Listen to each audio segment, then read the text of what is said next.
systems go. Clear for liftoff.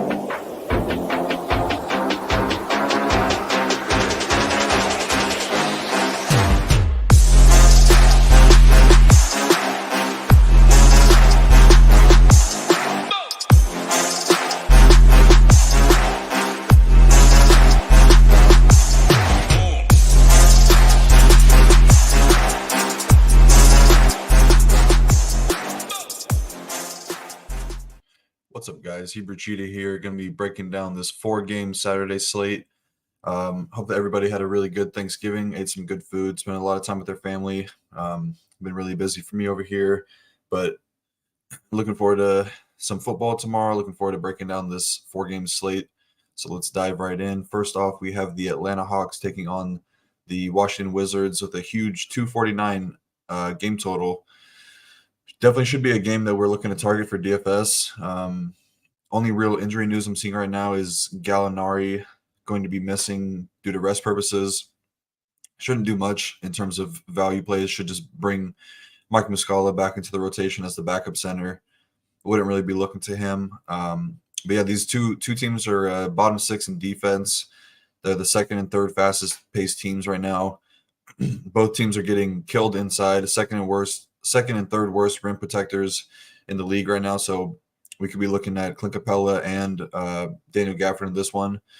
Hawks are also giving up a ton of three-pointers in the year. So, I mean, it sets up pretty nice for Kyle Kuzma and Jordan Poole. They've both been playing much better, especially Jordan Poole, who started off the year really struggling, but has put up a couple really, really good games, especially last night versus the Bucks. Yes, I have a ton of interest in those guys. I always like playing Jalen Johnson in games that are going to be fast-paced. Played him against the Pacers the other night, had a huge night. I think that it just really suits his play style, so I'll definitely be looking to him. Pretty expensive, but I actually think that he's probably worth that price tag. This play style or this game just should really bode well for his play style, so I like him a lot. Now that Clint Capella is 6K, it's a little bit tough for him to find huge upside there, so I think I'll just take the 1,200 savings and go down to Onyeka Okongwu. Should be going up against a weak backup center and Mike Muscala in the second unit, so I like him a good bit as a value play. And then, yeah, Trae Young, one of the best spin-ups on the slate, I think. I've been playing huge minutes. His role has been awesome. Got up to 67 DraftKings points last game, and he's going to be going up against one of Tyus Jones and Jordan Poole, who are just terrible defenders. So I really like Trae Young in this matchup. And then if you're not playing Trae, I would definitely consider DeJounte Murray. Doesn't really have huge upside while he's sharing the court with Trae, but he's a good bet to get you 40, 45 DraftKings points, which could be good enough at his price tag on a small slate. But yeah, with the Wizards struggling to defend the paint, DeJounte Murray's been a really efficient scorer on drives, so I think that he could definitely put up a pretty big scoring night. But I think I just slightly prefer Trae. I want to get up to him just for the upside. Yeah, don't really seem. I like Daniel Gafford a lot. I mentioned it earlier, but yeah, 5,600. He's put up some really good scores around that price tag, so I definitely like him. This matchup should definitely be one that he finds a lot of success in. Won't be pulled too far away from the basket, so he should be a good bet to get you close to a double-double. So definitely like him. But yeah, definitely a game we're going to want to have some pieces in on both sides. Hopefully it can stay close. Looking at a 9-point spread right now, but Washington's been playing much better, so maybe they're able to keep the game close. It is a back-to-back for them, but yeah, I'm definitely going to be attacking this game as if it's a close one. All right, let's move over to the Lakers taking on Cleveland Cavaliers. LeBron returning to Cleveland. I don't really have a ton of interest in this game. Two really solid defenses. Cleveland's playing much better since getting Jared Allen back in the lineup. One of the better center defenders in the league, so that kind of takes me off of Anthony Davis.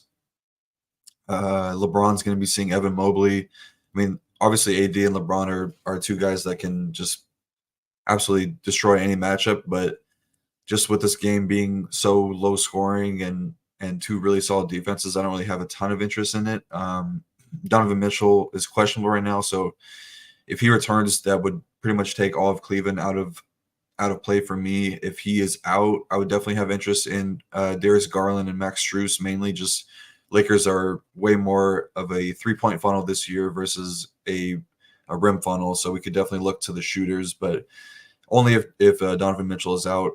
I think he probably plays tonight, but definitely got to keep an eye on that injury news. But yeah, mostly this game is a full fade. Just turn this slate into a 3-game slate. There's much better spots than the other one. So yeah, basically it's just Garland and Strus. If Mitchell's out, if Mitchell's in, then it's a full fade. Okay, let's move over to the New Orleans Pelicans traveling to Utah to take on the Jazz. Back-to-back game for the Pelicans, only favored by 3. We're looking at a 226 over/under. This game should be another one that is heard from for DFS purposes. Jazz are the bottom 4 defense in the league right now. They're going to be missing some key guys with Jordan Clarkson and Lauri Markkanen already ruled out. Walker Kessler is probable, so he's most likely going to enter the starting lineup again. And yeah, I'd be interested to see how the Jazz go about this. I think what I'm expecting from a starting lineup for the Jazz would be Keontae George, Taylor Horton-Tucker, John Collins, Walker Kessler for sure, and then one of Ochai Agbaji or Simone Fontecchio. I think it's probably Ochai, young guy that they're trying to build up a little bit. So I think it makes sense to start him. But yeah, it's gonna be a lot of value in this game. THT and Colin Sexton both priced appropriately at $5K and $4,600. So I think you have to have interest in them. I think I slightly prefer Keontae George. I mean, this kind of sets up. I mean, to me, it sounds like it could be a breakout game for Keontae George. I've been saying this for a while now, so maybe I'm just a homer Jazz fan. But I mean, the kid's super talented. Been leading the team in ball handling with touch time, assist rate, all that stuff since he's entered the starting lineup. And now with Jordan Clarkson and Lauri Markkanen missing, that's the 2 main pieces on offense. So he's going to have to pick it up here. A bit of a tough matchup. I think he might see Dyson Daniels on defense. He's a really solid defender, but I just think his role is solidified right now. Will Hardy's been talking about getting him more playing time. They're just really, really trying to develop him a lot. So I think that this could be a pretty solid game for Keontae George here. And he probably is my favorite Jazz. And right behind him would be Walker Kessler. I think that he's going to enter the starting lineup again. Has a good chance to see his full allotment of minutes. Had an elbow injury that kept him out for a couple of weeks, but much better to have an upper body injury than a lower body injury in the NBA.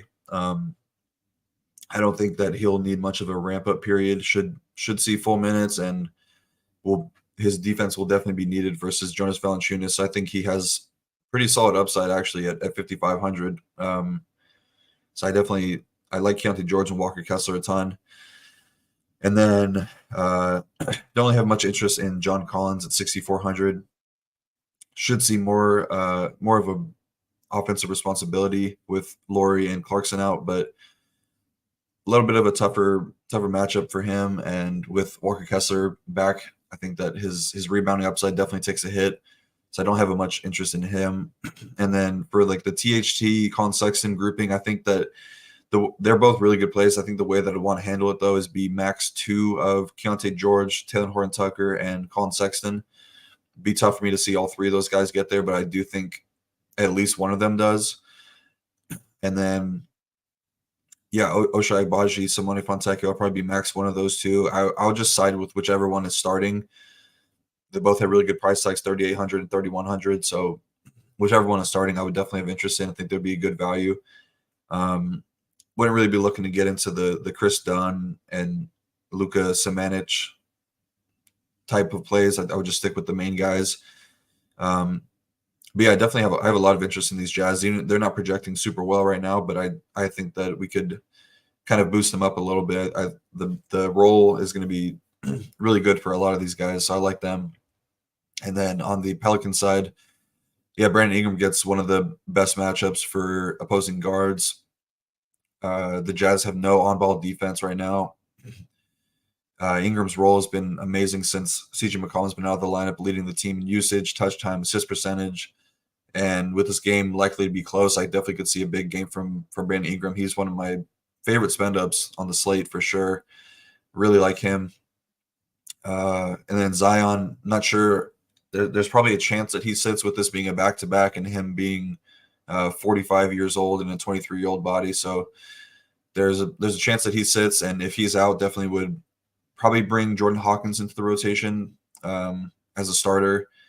Wouldn't really have a ton of. Oh, I guess you could play him 5,200. Definitely, he has upside. He's shown it this year. Really good matchup for essentially everybody that's going against the Jazz. So he could definitely be in play. But I think I like some other guys a little bit better.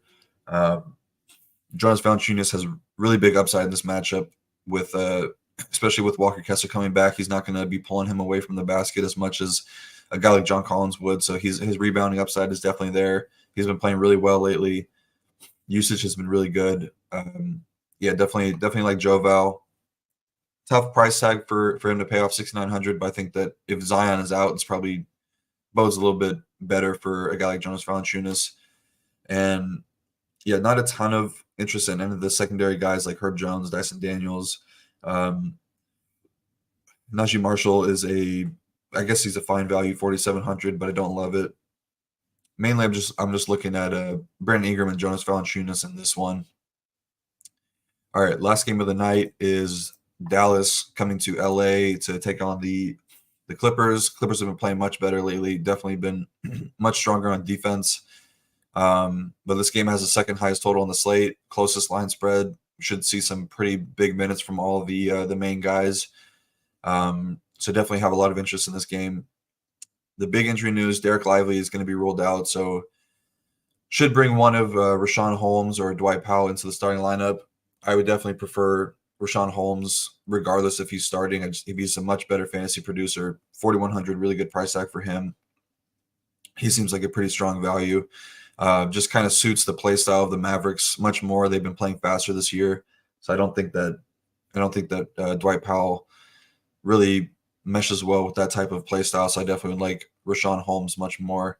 There should definitely be enough value on the slate to get up to Luka. We should definitely be looking at him. I mean, he seems to come out a little bit more motivated going against the Clippers. I think he has a little vendetta against Paul George. So definitely like him, 11,700. Good price tag for him.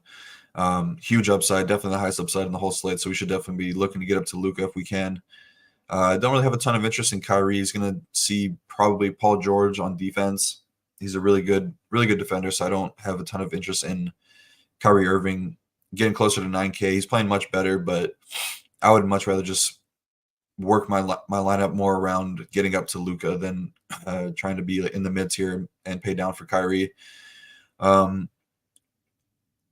I think Tim Hardaway Jr., kind of a sneaky low 5K option that has some upside. His offense is going to be needed in this game. There's a possibility that the Mavericks just run small ball lineups, and maybe they run a mixture of Grant Williams, Derrick Jones Jr. as the small ball center, and that could bring Tim Hardaway Jr. into the rotation a lot more to get a higher minutes boost. And he's been playing really well, in contention for Sixth Man of the Year right now. So have a little bit of interest in Tim Hardaway Jr. Not projecting for a ton of ownership right now, which is nice. Yeah, those are the main guys I'm looking for on the Mavericks. Not really looking to get to Grant Williams or Derrick Jones Jr., Josh Green. None of those guys. Mainly it's Luka, Tim Hardaway, and then Rashawn Holmes. And then on the Clipper side, yeah, it's going to be tough because Kawhi and Paul George probably going to see the stronger defenders in Grant Williams and Derrick Jones Jr. So that kind of gets me to James Harden. Been playing a lot better. The Clippers seem to have turned a corner this year, like offensively. So he's been playing much better. AK is really good price tag. He's projecting really well. Gonna probably be seeing one of Luka or Kyrie on defense. So he gets the best matchup out of the big three for them. I would probably be max one of Paul George, Kawhi. Probably max one Paul George, Kawhi, and then I would allow James Harden to kind of float around. I think you could probably get to two of them. We've seen both two guys be optimal before this year, so I think that I just prefer James Harden by himself. Yeah, and then for the value pieces, Daniel Tice been playing 20 plus minutes in 3 straight games. Always been a really solid fantasy producer. I think he's a really, really strong value option at 3,900. So I like him a lot. Yeah, main guys gonna be Luka and Harden in this game. Daniel Tice is a value piece, and then Rashawn Holmes also. I think there's a lot of ways you can go in this one, but yeah, that's gonna do it. All in all, it's a pretty good slate. Definitely some spots that we can attack. So definitely I'll be in Discord all day, chopping up with people. So hit me up if you have any questions. Good luck tonight, everybody.